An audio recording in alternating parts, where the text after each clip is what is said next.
إن الحمد لله نحمده ونستعينه ونستغفره ونعوذ بالله من شرور أنفسنا ومن سيئات أعمالنا من يهده الله فلا مضل له ومن يضلل فلا هادي له وأشهد أن لا إله إلا الله وحده لا شريك له وأشهد أن محمدا عبده ورسوله يا أيها الذين آمنوا اتقوا الله حق تقاته ولا تموتن إلا وأنتم مسلمون يا أيها الناس اتقوا ربكم الذي خلقكم من نفس واحدة وخلق منها زوجها وبث منهما رجالا كثيرا ونساء واتقوا الله الذي تساءلون به والأرحام إن الله كان عليكم رقيبا يا أيها الذين آمنوا اتقوا الله وقولوا قولا سديدا يصلح لكم أعمالكم ويغفر لكم ذنوبكم ومن يطع الله ورسوله فقد فاز فوزا عظيما أما بعد فإن خير الحديث كتاب الله وخير الهدي هدي محمد صلى الله عليه وسلم وشر الأمور محدثاتها وكل محدثة بدعة وكل بدعة ضلالة وكل ضلالة في النار.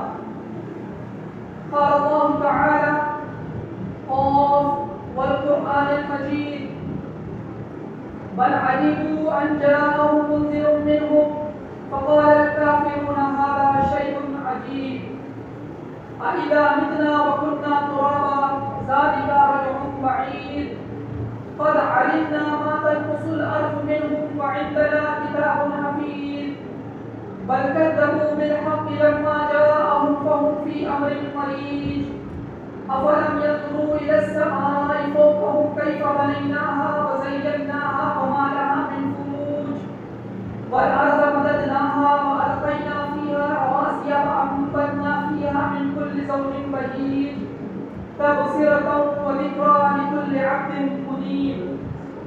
وقال الله تعالى في موضع آخر: ولا تقربوا مال اليتيم إلا بالتي هي أحسن حتى يبلغ أشده وأوفوا الكيل والميزان بالقسط لا نكلف نفسا إلا وسعها وإذا قلتم فاعدلوا ولو كان ذا قربى وبعهد الله أوفوا ذلكم وصاكم به لعلكم تذكرون وأن هذا صراطي مستقيما فاتبعوه ولا تتبعوا السبل فتفرق بكم عن سبيله ذلكم وصاكم به لعلكم تتقون. وقال النبي صلى الله عليه وسلم: القرآن حجة لك أو عليك أو كما قال عليه الصلاة والسلام. حاضرین جمعہ، اللہ رب العالمین کے فضل و کرم سے اللہ کا ایک اہم حکم یا ایھا الذین آمنوا اذا نودی للصلاۃ من یوم الجمعہ فاسعوا الی ذکر اللہ، اس حکم کی اطاعت اور اس حکم پر عمل کے لیے ہم اور آپ اس مسجد میں جمع ہوئے ہیں۔ ایک مسلمان کے لیے یہ بہت ضروری ہے کہ وہ اللہ تعالیٰ کی جو بھی حکم کی اطاعت کر رہا ہے، جو بھی عبادت کے کام کو وہ انجام دے رہا ہے، اسے وہ شعوری طور پر انجام دے، یعنی وہ جو کچھ کر رہا ہے اسے اس فکر کے ساتھ انجام دے کہ میں یہ کیوں کر رہا ہوں، اس کا فائدہ کیا ہے، اور اگر ہم نے اس کام کو نہیں کیا تو اس کا انجام کیا ہے۔ اسے کہتے ہیں شعوری طور پر کچھ کہنا۔ لہذا عبادت کو شعوری طور پر ہم کیسے انجام دیں، اس کے لیے ضروری ہے کہ انسان سب سے پہلے جو بھی عبادت کو کرنے جا رہا ہے وہ خلوص اپنی نیتوں کو چیک کرے۔ مثال کے طور پر آپ جمعے کے لیے جب گھر سے نکلے اسی وقت آپ کے ذہن میں یہ بات رہنا چاہیے کہ اللہ تبارک و تعالیٰ نے یہ حکم دیا ہے کہ اے ایمان والو، جمعے کے دن جب تمہیں نماز کے لیے پکارا جائے تو فاسعوا الی ذکر اللہ، تو تیزی سے اللہ کے ذکر کے لیے، نماز کے لیے، جمعہ کا خطبہ سننے کے لیے تم جلدی سے جلد مسجد پہنچو۔ ہوا کہ آپ نے اپنے نیت کو چیک کر لیا اور یہ کہ ہم اللہ کے لیے یہاں پر آ رہے ہیں، اور اس میں خلوص کے ساتھ ساتھ نبی کریم صلی اللہ علیہ وسلم کا طریقہ بھی شامل ہونا چاہیے، یعنی ہم جو بھی عبادت کو انجام دے رہے ہیں اللہ تبارک و تعالیٰ اس عبادت کو اسی وقت قبول کریں گے جب اس کے اندر دو چیزیں ہیں، خلوص ہم جو کر رہے ہیں اللہ کے لیے کر رہے ہیں، اور دوسری چیز جو طریقہ ہے وہ پیارے نبی صلی اللہ علیہ وسلم کے طریقے کے مطابق عبادت کو انجام دیا جائے۔ تو ضروری ہے کہ ہم جو بھی عبادت کرنے جا رہے ہیں پیارے نبی صلی اللہ علیہ وسلم نے اس کام کو کیسے انجام دیا۔ جمعے کے دن نبی صلی اللہ علیہ وسلم نے کس وقت مسجد پہنچنے کے لیے وہ تاکید کی، اور وہ تمام چیزیں جو دلیل ہے ان اعمال کی جو فضیلت کے باب میں ہیں کہ جمعے کے دن کی فضیلت کیا ہے، یہ ہر ایک مسلمان کو معلوم ہونا چاہیے۔ اس کا فائدہ یہ ہوگا کہ جب شعوری طور پر وہ مسجد آئے گا اور نبی کے طریقے کے مطابق انجام دے گا ان چیزوں کو، تو اس سے اللہ تعالیٰ کا تعلق مضبوط ہوگا، اور وہ چیزیں جو اسے نہیں معلوم ہے اس کو جاننے کے لیے وہ اہل علم سے، علماء سے قربت حاصل کرے گا، ان سے وہ پوچھے گا، ان کی صحبت اختیار کرے گا، اور ایسی کتابیں پڑھے گا جو قال اللہ اور قال رسول ہے جس میں۔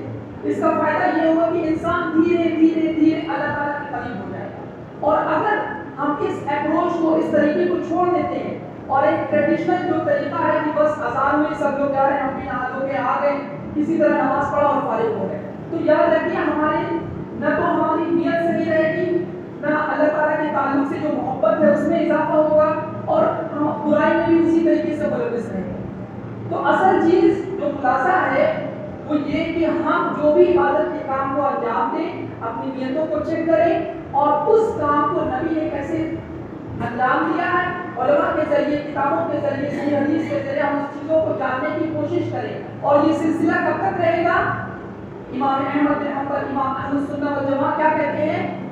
یہ علم کا جو سلسلہ ہے، العلم من المہدی الی اللحد، مہد کہتے ہیں ماں کی گود سے لحد یعنی موت تک، قبر تک۔ تو انسان یہ سیکھتا ہے کہ جو بھی طریقہ ہے نبی کریم صلی اللہ علیہ وسلم نے اس کو کیسے انجام دیا۔ اسی لیے آپ دیکھیے سلف صالحین کا جو طریقہ ہے، امام مالک رحمۃ اللہ کیا کہتے ہیں کہ لوگوں یہ جو سامنے لیٹے ہوئے ہیں یعنی پیارے نبی صلی اللہ علیہ وسلم کی قبر کی طرف اشارہ، کیونکہ امام مالک جو ہے وہ مدینہ کے امام تھے اور مسجد نبوی میں وہ درس و تدریس کیا کرتے تھے۔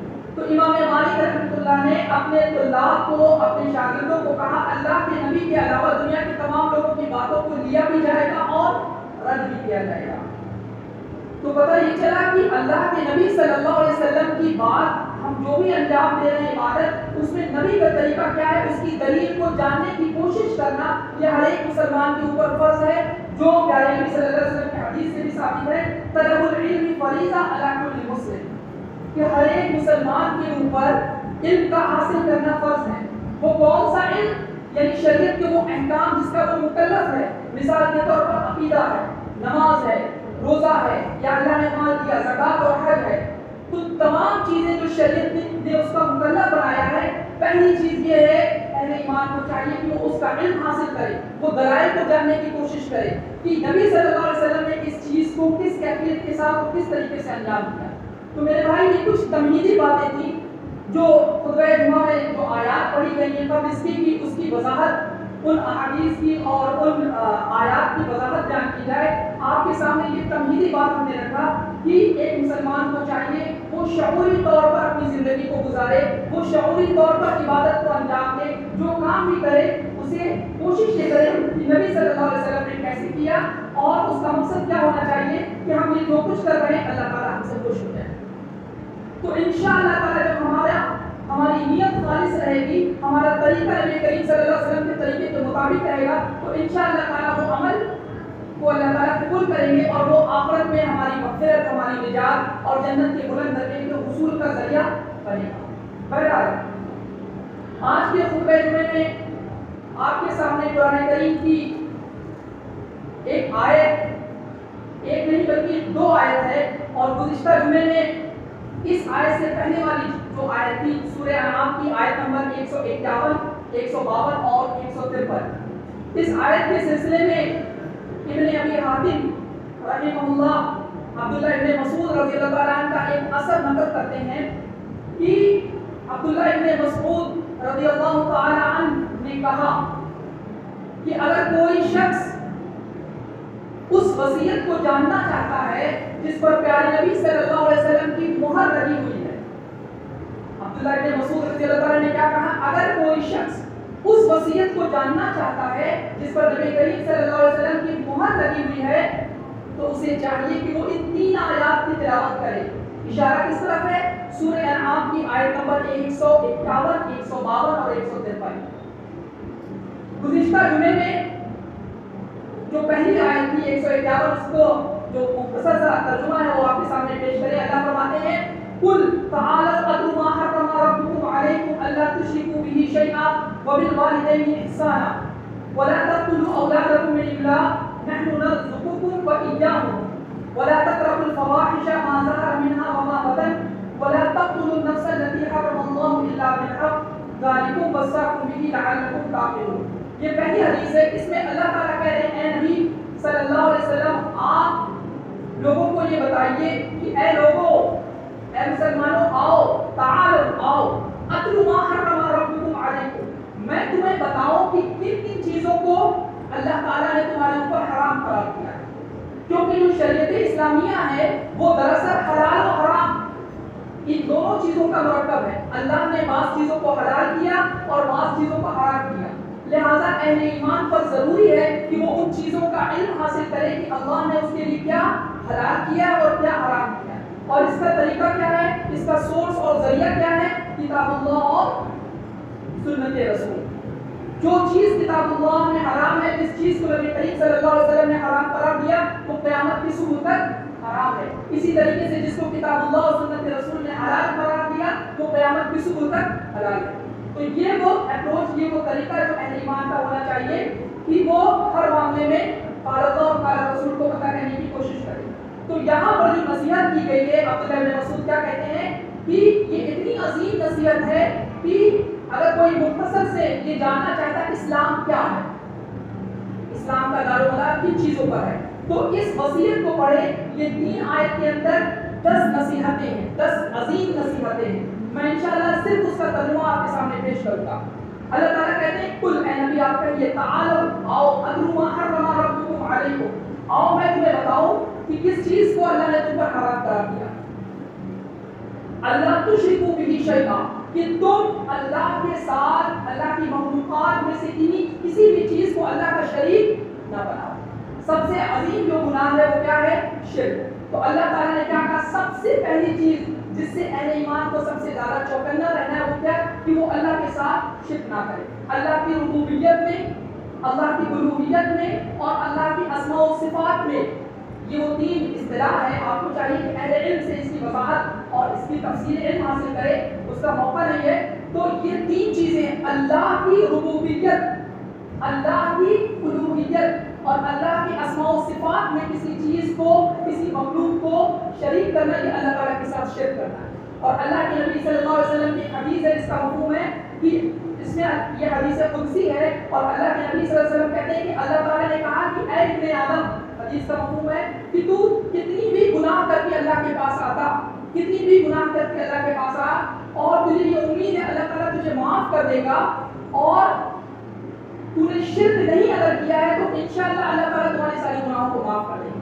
تو یہ ہے میرے بھائی توحید کی فضیلت کہ اگر انسان کا عقیدہ مضبوط ہے، عقیدہ صحیح ہے، وہ راسخ العقیدہ ہے، اس کا ایمان اللہ کے اوپر مضبوط ہے، وہ ہر طرح کی شرک سے بچا ہوا ہے، تو انشاءاللہ یہی چیز اس کی نجات کے لیے کافی ہوگی۔ تو بہرحال اللہ تشرکوا به شیئا، پہلی نصیحت کیا ہے اہل ایمان کو کہ لوگوں ہمیشہ شرک سے چوکنا رہو، شرک سے بچو۔ اس کے بعد دوسری نصیحت ہے وبالوالدین احسانا، اپنے والدین کے ساتھ اس میں سلوک کرو۔ والدین کی نافرمانی یہ حرام ہے، یہ جائز نہیں، یہ بہت بڑا گناہ ہے۔ صرف ایک حدیث ہے کہ اس میں اللہ کے نبی صلی اللہ علیہ وسلم نے کیا کہا ہے کہ باپ، یہ جو باپ ہے وہ جنت کے دروازوں میں سے ایک دروازہ ہے، اب چاہو تو تم اس کو اہمیت دو، اس کی خدمت کرو، اس کی دعائیں لو اور اللہ تعالیٰ کو راضی کرو، اور ورنہ جائے تو پھر تم اللہ تعالیٰ کو ناراض کرو۔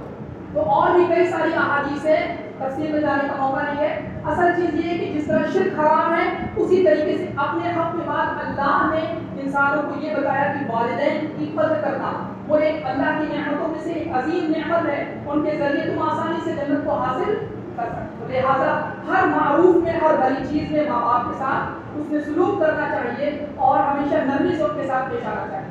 تیسری جو وصیت ہے وہ بالوالدین احسانا ولا تقتلوا اولادکم من املاق، اور اپنے اولاد کو اس فکر کے ساتھ یہ سوچ کر کہ ہم کمائیں گے تو اس میں اس کو بھی کھلانا پڑے گا، جیسے کہ نبی صلی اللہ علیہ وسلم کی حدیث ہے عبداللہ بن مسعود سے وہ روایت ہے کہ اس میں بھی عبداللہ بن مسعود رضی اللہ عنہ کہا سے اللہ کے نبی سے پوچھا ابن مسعود نے، اے اللہ کے نبی صلی اللہ علیہ وسلم سب سے بڑا گناہ کیا ہے؟ تو اللہ کے نبی صلی اللہ علیہ وسلم نے کیا کہا؟ سب سے بڑا گناہ کیا ہے؟ اللہ تعالیٰ کے ساتھ شرک کرنا۔ اور پوچھا اس کے بعد کہا اپنی اولاد کو اس فکر کے ساتھ قتل کر دینا کہ اس کو بھی کھلانا پڑے گا، تو یہ جائز نہیں۔ لا تقتلوا اولادکم خشیۃ املاق، اور یاد رکھیے پچھلے جمعے میں بتایا گیا قتل کے وہ مروجہ طریقے جو پہلے تھے آج بھی اس کے نیا فارم ہے، نئی شکل میں ہے، فیملی پلاننگ کی شکل میں، تو اس میں بھی چاہیے اہل علم سے آپ رجوع کریں، ان سے پوچھیں کون سا طریقہ ہے، خاص طور سے جو لوگ نئی شادی کر رہے ہیں شریعت کے احکام کو پتہ کریں کہ شریعت میں اب ایک ازدواجی جو زندگی ہے اس میں اللہ تعالیٰ کا کیا مطالبہ ہے، ان چیزوں کا علم وہ حاصل کرے، اس کے بعد وہ شادی کرے۔ ہوتا یہ کہ انسان علم حاصل نہیں کرتا اور پھر بہت ساری بے شمار فطروں میں وہ بے شمار فطروں کا وہ شکار ہو جاتا ہے۔ بہرحال علم حاصل کرنا بہت ضروری ہے ہر معاملے میں۔ اس کے بعد سے لا تقتلوا اولادکم خشیۃ املاق، اللہ نے کہا ہم اس کو بھی دیں گے روزی اور تمہیں بھی دیں گے۔ اس کے بعد اللہ تعالیٰ نے کیا کہا ہے؟ ہر وہ فحش چیز، بے حیا جو چیز انسان کو بے حیا بے غیرت بناتی ہے، مفسرین نے کہا اس آیت کے تعلق سے یہاں خاص طور سے اشارہ زنا کی طرف ہے کہ وہ تمام چیز، وہ تمام راستے جو تمہیں زنا کی طرف لے جاتے ہیں، اللہ تعالیٰ نے تمام راستوں کو مسدود کر دیا ہے، روک دیا ہے کہ وہ تمام چیزیں جو انسان کو بے حیا بے غیرت بناتی ہیں، فیشن کے نام پر یا ٹریڈیشن کے نام پر یا آرٹ اینڈ کلچر کے نام پر، یا چلو اس سے کیا ہوتا ہے چھوٹی سی بات ہے، خاندانی رسم و رواج کے نام پر جو بھی چیزیں انسان کے اندر سے حیا کو نکالتی ہیں، اس کے اندر غیرت کا فقدان ہوتا ہے، میرے بھائیوں کو تمام چیزیں جو ہے اللہ تعالیٰ نے فحش کی تمام چیزوں کو، تمام قسموں کو اللہ تعالیٰ نے اس آیت کے اندر حرام قرار دیا۔ لہٰذا اہل ایمان کو چاہیے وہ بہت ہی حیا والا رہے، غیرت والا رہے۔ ایک مومنہ عورت کو بھی چاہیے کہ وہ شرم و حیا کی پیکر رہے، اور خاص طور سے اللہ کے نبی صلی اللہ علیہ وسلم کی اس حدیث کو یاد رکھیے جس کا مفہوم یہ ہے کہ اللہ کے نبی نے ایک موقع پر کہا کہ دیوس شخص جو ہے وہ جنت میں نہیں جائے گا۔ اس کی تفسیر کیا ہے؟ دیوس کون ہے؟ وہ شخص، وہ مرد جو کہ اللہ نے مرد کو ہی قوام بنایا ہے نا، وہی نہ نگراں ہے، وہی نہ ذمہ دار ہے، وہی نہ چرواہا ہے۔ اللہ تعالیٰ نے کیا کہا ہے کہ جو شخص اس چیز کو دیکھ رہا ہے کہ اس کے اندر، اس کے گھر کے اندر بے حیائی اور بے غیرتی آ رہی ہے، اس کی بیوی، اس کی بہن، اس کی ماں، ان کے اندر بے حیائی بے غیرتی آ رہی ہے اور وہ ان چیزوں کو دیکھ کر خاموش ہے، تو ایسا شخص دیوس ہے، گرچہ وہ کتنا نمازی ہو، کیا کچھ بھی کرتا ہو، لیکن اگر وہ بے حیائی بے غیرتی کی چیزوں پر نکیر نہیں کرتا، سخت ایکشن نہیں لیتا، تو اللہ کے نبی نے ایسے لوگوں کے لیے وعید سنائی ہے۔ لہٰذا اللہ تعالیٰ نے اس آیت میں ایک عزیز نصیحت کیا ہے کہ فحش اور بے حیائی کی جو بھی کام ہے اللہ تعالیٰ نے ان کو حرام قرار دیا۔ اس میں میوزک کا سننا، اس طرح کی پکچر کو دیکھنا، اس طرح کا لٹریچر پڑھنا، یا اس طرح کی دوستوں کی کمپنی اور صحبت اختیار کرنا جہاں انسان اللہ کے حکم کو بھول جائے، جہاں وہ شیطان کا آلے کار بن جائے، انسان کو چاہیے ایسی دوستی کو، ایسی مجلسوں کو وہ اوائڈ کرے، وہاں سے وہ دور رہے۔ بہرحال اس کے بعد سے اللہ نے کہا کہ یہ ذالکم وصاکم بہ لعلکم تعقلون، یہ 5 وصیت اللہ تعالیٰ نے کہا ہے۔ اس کے بعد ایک اور کہ تم کسی جان کو ناحق قتل نہ کرو۔ 4 وصیت، پہلی شرک، دوسری ماں باپ کے ساتھ نافرمانی، اور تیسری اولاد کا قتل، اور چوتھی زنا اور زنا کی طرف جانے والے تمام فحاشی کے کام، اور 5ویں چیز کسی جان کو قتل کر دینا، کسی بھی جان کو قتل کرنا حق کے سوا، یعنی 3 کنڈیشن میں کسی کو قتل کیا جا سکتا ہے۔ قصاص کے طور پر کسی نے کسی کا قتل کیا تو اسلامی حکومت میں اس کو قتل کی سزا ملے گی۔ دوسری چیز شادی شدہ انسان جو ہے مرد یا عورت اگر اس نے زنا کیا تو اسے رجم کیا جائے، اور تیسری چیز انسان اگر مسلمان مرتد ہو جاتا ہے، دین اسلام کو چھوڑ دیتا ہے تو اس کو توبہ وغیرہ کی نصیحت کی جائے گی، اگر وہ مانتا ہے تو ٹھیک ہے، ورنہ اس کو قتل کیا جائے گا۔ تو 5ویں وصیت جو ہے وہ کیا ہے کہ ناحق کسی کو قتل مت کرو۔ اس کے فوراً بعد اگلی جو 2 آیت ہے اس میں اللہ تبارک و تعالیٰ نے 5 مزید نصیحت کی ہے۔ کیا کہتے ہیں اللہ تعالیٰ؟ لا تقربوا مال الیتیم الا بالتی ہی احسن حتی یبلغ اشدہ. اے اہل ایمان، تمہارے معاشرے کے اندر ایک کمزور طبقہ ہے، ایک وہ طبقہ جو کہ عورتوں کا طبقہ ہے وہ کمزور ہے، اور دوسرا یتیم. یتیم بھی سماج کا ویکر سیکشن ہے، کمزور طبقہ ہے. اللہ تعالیٰ نے کیا کہا؟ اے اہل ایمان، تمہاری یہ ذمہ داری ہے اپنی روز نماز کے ساتھ، دعوت و تبلیغ کے ساتھ، اگر تمہارے خاندان میں کوئی یتیم ہے، کوئی آرفن ہے، کوئی یتیم ہے، یتیم اس کو کہتے ہیں ایسا لڑکا یا لڑکی جو ابھی بلوغت کو نہیں پہنچا اور اس سے پہلے اس کے والد کا انتقال ہو گیا، ایسے بچے اور بچی کو کیا کہتے ہیں؟ ہم یتیم کہتے ہیں. تو اللہ تعالیٰ نے یتیموں کی کفالت کی طرف متوجہ کیا ہے کہ لا تقربوا مال الیتیم، یتیم کی کفالت کرو، اور جو اس کا مال ہے تم اس کے قریب مت جاؤ، اور اگر جاؤ بھی تو اس ارادے سے کہ اس کا مال تجارت کے ذریعے اور بڑھے، یا تم اس کی حفاظت کرو، یعنی نگراں کے طور پر تم اس کے مال کی اور اس کی حفاظت کرو. اور یہ احسن حتی یبلغ اشدہ، اور جب وہ بلوغت کو پہنچ جائے اور تمہیں لگے کہ اس کے اندر رشد و ہدایت آ گئی ہے تو تم اس کا مال اس کے ہینڈ اوور کر دو. تو یہ ایک عظیم وصیت ہے اللہ تعالیٰ کی مسلمانوں کے لیے کہ مسلمانوں اپنے خاندان میں یا اپنے آس پاس جو بھی یتیم ہے اس کی نگرانی کرو، اس کے ساتھ اس میں سلوک کرو. اور پیارے نبی صلی اللہ علیہ وسلم نے ایک موقع پر یہ بھی بتایا، اگر تم اپنے دلوں کو نرم کرنا چاہتے ہو تو یتیموں کے ساتھ اس میں سلوک کرو، ان کے سروں کے اوپر ہاتھ پھیرو، اس سے بھی انسان کا دل نرم ہوتا ہے. تو بہرحال ہمیں چاہیے کہ ہمارے خاندان میں جو یتیم وغیرہ ہیں ان کی ہم حفاظت کریں، ان کے ساتھ اس میں سلوک کریں، یا کم سے کم میٹھے بول ہی بولیں. اس کے بعد سے دوسری جو نصیحت ہے وہ اوفو بالعہد، وَأَوْفُوا بِالْعَهْدِ. اللہ تعالیٰ نے کہا ہے کہ جو عہد تم نے کیا ہے، عہد چاہے وہ خالق سے ہو چاہے مخلوق سے، جس سے جو تم نے وعدہ کیا ہے، مومن کبھی جو ہے وہ اپنے وعدے میں خیانت نہیں کرتا. وَإِذَا وَعَدَ أَخْلَفَ. یہ کس کی مثال ہے؟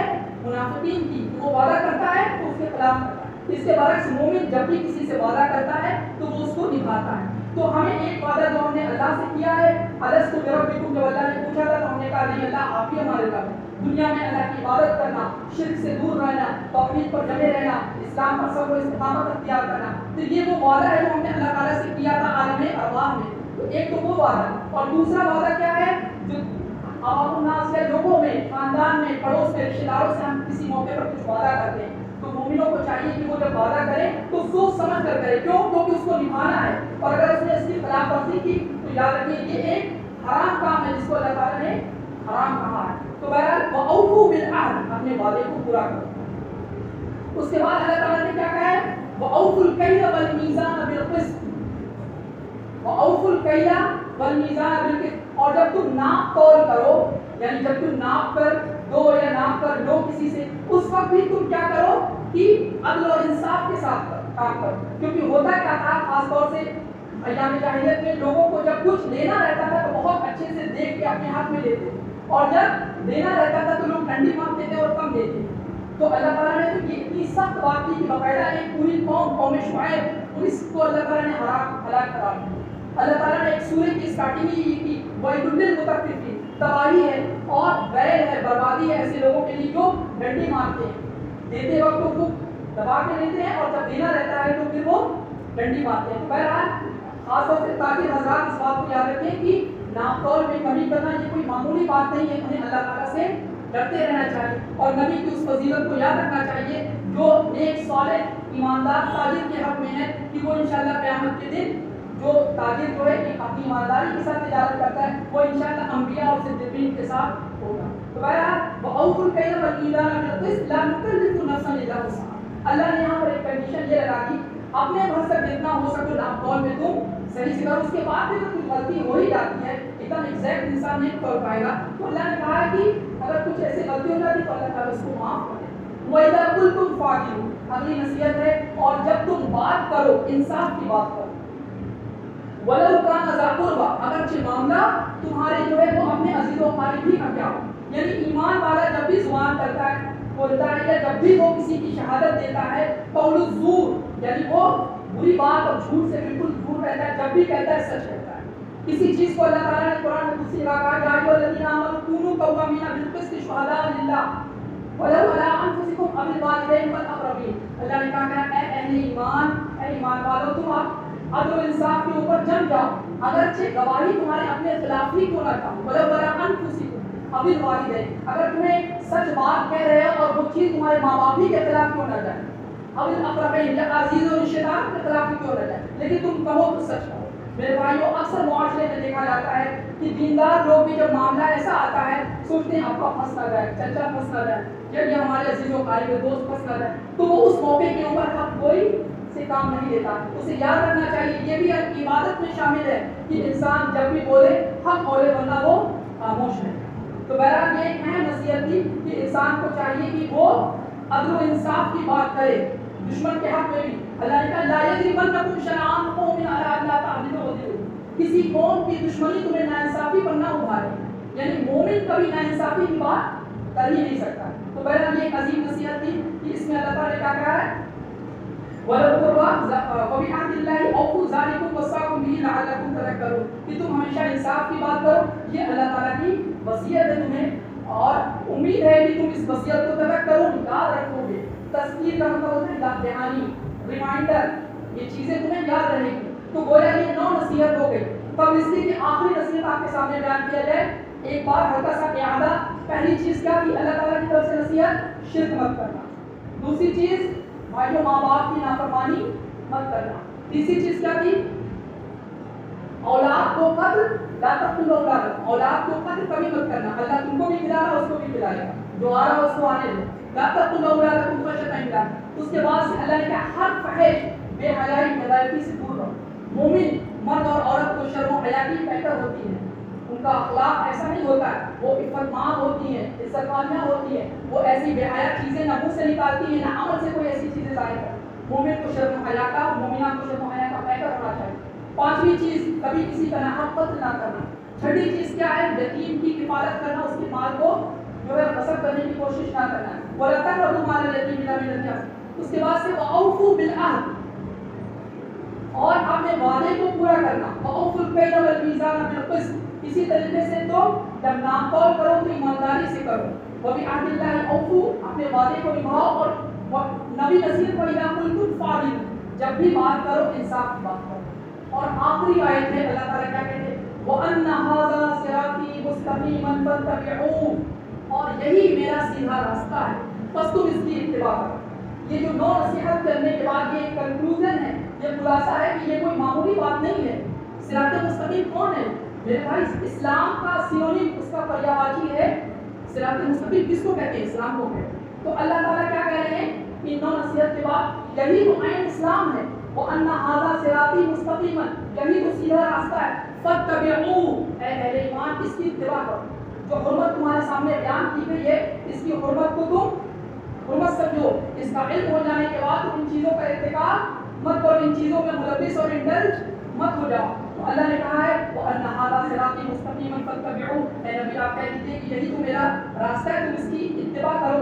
وَلَا تَتَّبِعُوا السُّبُلَ، اور یہ اہم آیت ہے، آیت پہ پورا، اور تم سبل سبیل کی جمع ہے۔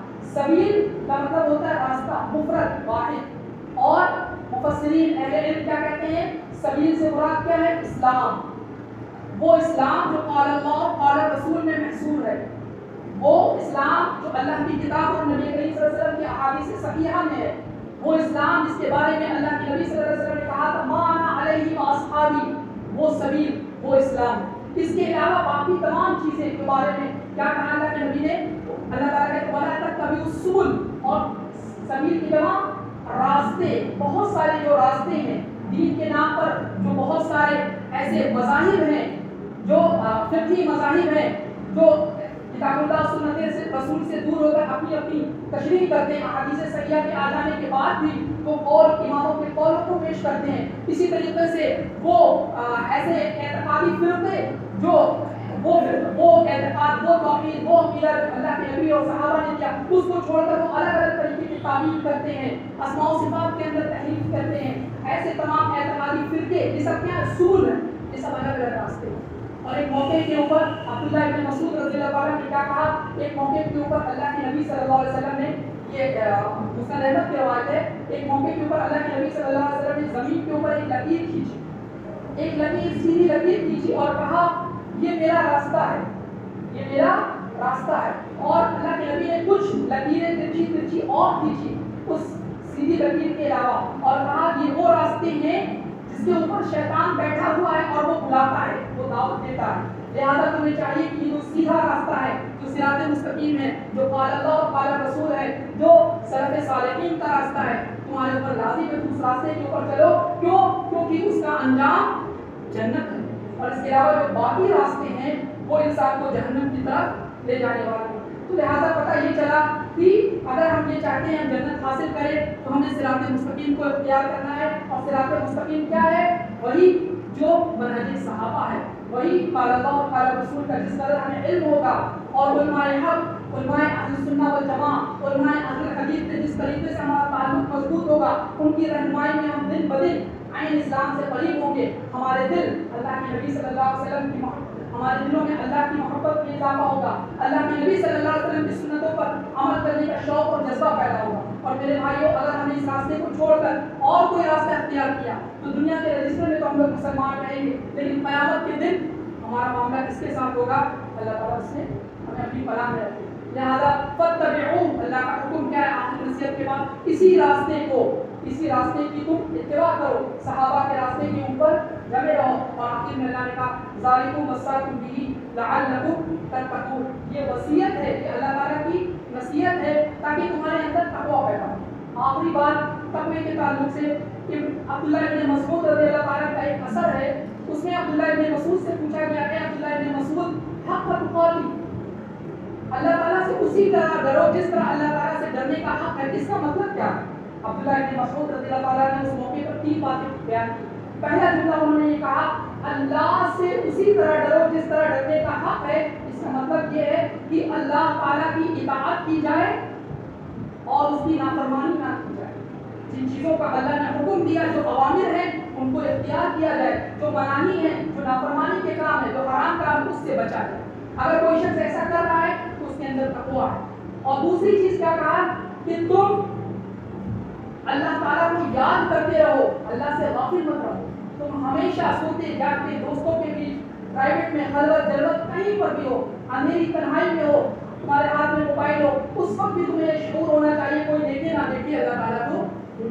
یہ فکر جب کسی کے اندر آئے گی تو عبداللہ بن مسعود کیا کہتے ہیں, یہ متقین کی پہچان ہے کہ وہ خلوت اور جلوت میں ہر جگہ اللہ تبارک و تعالیٰ سے ڈرتے. تو پہلی چیز کیا؟ اللہ کی اطاعت کی جائے, حرام کاموں سے بچا جائے. دوسری چیز ہمیشہ اللہ تعالیٰ کو یاد کیا جائے, کبھی بھی اللہ کا ذکر سے غافل نہ ہو. اور تیسری چیز عبداللہ بن مسعود کیا کہتے ہیں کہ تم ہمیشہ اللہ تعالیٰ کا شکر ادا کرو, کبھی اس کی ناشکری نہ کرو. لیکن شکرتم لأزیدنکم, اگر تم نے شکر ادا کیا اس اسلام پر تو اللہ تعالیٰ تمہیں اور برکت دیں گے, تم اور اسلام پر جمو گے, تمہاری توحید اور اچھی ہوگی, تمہارے اندر اور سنت آئے گی. تو پتہ کیا چلا کہ انسان جب اللہ کا شکر ادا کرے گا, جو بھی نعمت اسے ملی ہے, تو اس شکر کے بدلے اللہ تعالیٰ اس کو برکت عطا فرمائے. تو یہ وہ 3 باتیں ہیں تقوی کے تعلق سے, یاد رکھیے. اگر ہم میں سے ہر ایک یہ چاہتا ہے ہم متقی بن جائے, ان 3 چیزوں پر, ان 3 پیمانوں پر ہم اپنے آپ کو ناپیں. پہلی چیز ہم یہ دیکھیں ہم کتنا اللہ تعالیٰ کی حلال کردہ چیزوں کو کرتے ہیں اور کتنی حرام چیزوں سے بچتے ہیں. حرام سے بچیے, صرف نماز پڑھنے کا نام تقویٰ نہیں ہے بلکہ حرام سے بچنا اصل ہے. حرام سے بچیے. دوسری چیز یہ ہر وقت اللہ کو یاد رکھیے, مسجد ہی میں نہیں, آپ کمرے میں بھی ہوں, دوستوں کے بیچ میں, اس وقت اپنی زبان سے جو چیزیں نکل رہی یاد رکھیے کہ ہماری زبان سے نکلنے والا ہر لفظ جو ہے وہ اللہ تعالیٰ کے یہاں ما یلفظ من قول الا لدیہ رقیب عتید, جو بھی لفظ نکلتا ہے وہ نوٹ ہو رہا ہے. دوستی میں ہنسی مذاق میں انسان کو ایسا زندہ بول دیتا ہے کہ وہ اللہ کی رحمت سے دور ہو جاتا ہے. لہٰذا ہمیشہ اللہ کو یاد رکھیے. اور آخری چیز میرے بھائی کو ہمیشہ اللہ تعالیٰ کا شکر ادا کریے. اور شکر میں سب سے عظیم چیز یہ, اللہ نے ہمیں مسلمان بنایا, اللہ نے ہمیں توحید دیا, مسلمانوں کے درمیان بھی اللہ نے ہمیں اہل سنہ والجماعہ بنایا. یعنی ہم لوگ صحابہ کے عقیدے پر ہیں, ہم لوگ صحابہ کے منہج پر ہیں. یہ بہت عظیم نعمت ہے. آج جب ہر طرف بدعت عام ہے, ایسے میں اللہ تعالیٰ نے ہمیں چنا ہے, اس لیے اس نعمت کی قدر کریے, علم حاصل کریے, اللہ کی کتاب کا علم حاصل کریے, سنت کا علم حاصل کریے. اللہ تعالیٰ سے دعا ہے کہ جو باتیں ہمارے سامنے بیان کی گئی, اللہ میں ہمیں ان باتوں کے اوپر عمل کرنے کی توفیق عطا فرمائے. أقول قولي هذا وأستغفر الله لي ولكم ولسائر المسلمين واستغفروه إنه هو الغفور الرحيم. بارك الله لنا ولكم في القرآن العظيم ونفعنا وإياكم بالآيات والذكر الحكيم.